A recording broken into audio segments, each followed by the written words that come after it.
حضور، آپ آج کل عورتوں کے حقوق کے بارے میں بھی خطاب فرماتے ہیں۔ آپ نے بتایا ہے کہ وہ اپنے خاوندوں سے کن باتوں کا مطالبہ کر سکتی ہیں۔ اس طرح آپ نے بتایا ہے کہ قوام ہونے کے ناطے خاوند کے کیا فرائض ہیں۔ حضور، میرا سوال یہ ہے کہ عورتوں کے کیا فرائض ہیں خاوند اور اس کی فیملی کے آگے؟ مرد کے اپنی بیوی پر کیا حقوق ہیں؟ بات یہ ہے کہ پہلی بات یہ تو یہ ہے کہ آپ کہتے ہیں کہ آج کل آپ عورتوں کے حقوق کی بات کرتے ہیں۔ میں آج کل عورتوں کے حقوق کی تو بات کر رہی ہوں، آج کل تو میں خطبات دے رہا ہوں تاریخ اسلام پہ، خلفاء بدری صاحبہ پہ۔ ہاں، اب یہ کہہ سکتے ہیں کہ ریسنٹ تقریر میں جج سلانہ کی اپنے عورتوں کے حقوق کی بات کی، ٹھیک ہے؟ تو اگر اسی تقریر کو آپ غور سے سنیں، اس کو بات کو چھوڑیں کہ میں پہلے کیا کچھ کہہ چکا ہوں عورتوں کو، کس طرح کہ ان کو اپنے فرائض ادا کرنے چاہیے ہیں، اسی تقریر میں اگر آپ اس کو غور سے سنیں، میں حیران ہوں کہ لوگوں نے غور سے سنا ہی نہیں، اور عورتوں نے بھی، کیونکہ بعض پوائنٹس ذرا زیادہ ہائی لائٹ ہو کے ان کی فیور میں چلے گئے تھے، اس لیے انہی کو دیکھا۔ اسی تقریر میں نے بتایا ہوا ہے کہ عورتوں کے کیا حقوق ہیں۔ اس میں اس کی اور وہ جو حدیث بیان کی، ایک لمبی حدیث تھی جس کا خلاصہ میں نے بیان کیا تھا کہ عورت حضرت صلی اللہ علیہ وسلم کے پاس آئی، اس نے کہا کہ مرد جو ہیں وہ نمازیں بھی پڑھتے ہیں، چندہ بھی دیتے ہیں، کمائی بھی کرتے ہیں، اور پھر جہاد پہ بھی جاتے ہیں، حج پہ بھی جاتے ہیں، تو اور عورتیں بعض دفعہ یہ کام نہیں کر سکتی۔ تو جب گھر میں بیٹھ کے جو فرائض ادا کر رہی ہیں، تو کیا ہمیں اس کا اجر اتنا ملے گا جتنا ان لوگوں کو جہاد وغیرہ کے برابر مل رہا ہے؟ تو آن صلی اللہ نے فرمایا کہ ہاں، تم لوگوں کو ملے گا، ٹھیک ہے؟ تو اس کا مطلب یہ ہے کہ یہاں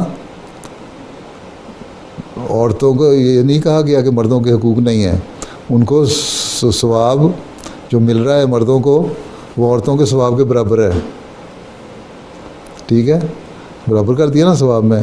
اللہ تعالیٰ نے قرآن شریف میں کئی جگہ یہی لکھا ہے کہ مرد کو بھی اس کے نیک کاموں کا اجر ملے گا، عورت کو بھی نیک کام کا اجر ملے گا، مرد کو بھی یہ چیز ملے گی، عورت کو بھی یہ چیز ملے گی۔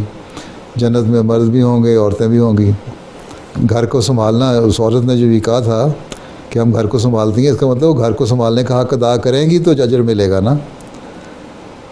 یہ حدیث میں اس بات کی کو اگر غور سے دیکھیں کہ عورت نے کہا تھا ہم گھر کو سنبھالتی ہیں، اس کا مطلب ہے کہ وہ ذمہ داریاں ادا کرنے والی عورت ہے گھر کی، وہ بچوں کی حفاظت کرنے والی ہے، بچوں کی تربیت کرنے والی ہے، مرد کے بچوں کی، مرد کے گھر کی نگران ہے، اس کے جو گھر میں جو دولت اس کی پڑی ہے اس کی حفاظت کرنے والی ہے، اپنی عزت اور ناموس کی حفاظت کرنے والی ہے، وہ مرد سے وفاداری کرنے والی ہے، مرد سے وفاداری کرنے والی ہے اور اس کے حق ادا کرنے والی ہے۔ تبھی اللہ صلی اللہ علیہ نے فرمایا کہ ہاں، اگر یہ تم لوگ ساری باتیں کر رہی ہو تو تمہیں جو مردوں کے جہاد اور باتوں اور حج اور فلاں فلاں کے ثواب میں اتنا اجر تمہیں بھی مل جائے گا۔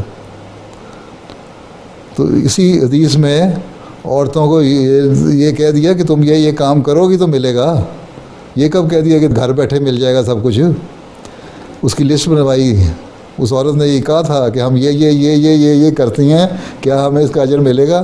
ہاں، اگر تم واقعی یہ کرتی ہو، اگر تم بچوں کی صحیح تربیت کر رہی ہو، تم خاوند کے گھر کی حفاظت کر رہی ہو، اس کے پیچھے اس کے اپنی عزت کا خیال رکھ رہی ہو، اور اس کے پیسے کی حفاظت کر رہی ہو، اس کی دولت کی حفاظت کر رہی ہو، اور ہر طرح سے اس کی خدمت کر رہی ہو، تو تمہیں یقیناً ثواب ملے گا اتنا ہی جتنا مردوں کو جہاد کا ثواب ملتا ہے۔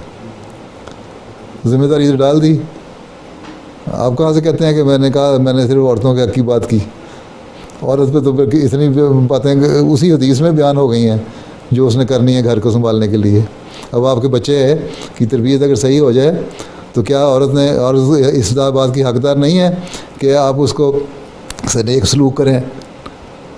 اگر عورت آپ کے گھر کی حفاظت کر رہی ہے تو کیا عورت اس بات کی حقدار نہیں ہے کہ آپ اسے نیک سلوک کریں؟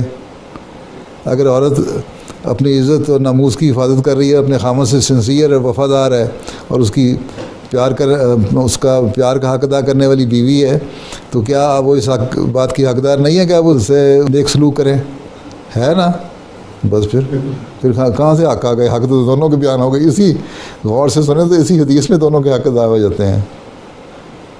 ٹھیک ہے سر. تو یہ سارے حق دونوں کو دیے ہوئے ہیں کہ تم یہ کرو تو اس کو اجر فلاں چیز کا ہے اور عورت کو اجر یہ چیز کا ہے. ہاں مرد کو یہ کہا ہے تم اس سے نیک سلوک کرو، عاشرہن بالمعروف. تو جو نیک سلوک ہے وہ اس لیے ہے کہ جب تمہارے وہ حق ادا کر رہی عورت تو اسے نیک سلوک کرو. جی بالکل حضور. ٹھیک ہے نا، چلیں پھر بیٹھ جائیں. جزاک اللہ حضور.